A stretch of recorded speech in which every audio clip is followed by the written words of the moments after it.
Maganda ang araw ni George dahil matutupad na ang kanyang pangarap na makapagtrabaho sa ibang bansa. Katatapos pa lang nito ng kolehiyo ay pinangarap na niyang makipagsapalaran sa lugar ng mga Hapones. Mayaman kasi itong bansa at alam niyang malaki ang oportunidad para umangat ang kanyang buhay.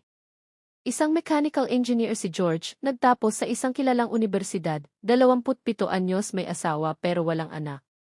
Ay sorry Vicky lang sabi ni Candy pero iba ang naramdaman ni George dahil sa lambot ng kamay nito, para siyang nakuryente at uminit ang katawang lupa. Natauhan siya nang magsalita si Candy at pinapaliwanag nito ang mga susunod na gagawin para makalipad na si George, papuntang Japan.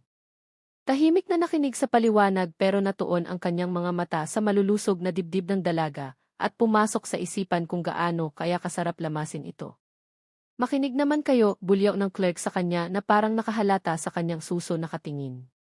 Namula si George sa pangyayari. Nagkatinginan ang dalawa at nangibabaw ang katahimikan pero binasag ito nang magring ang telepono sa katabing lamesa. Sandali lang po, hello, inangat ni Candy ang telepono.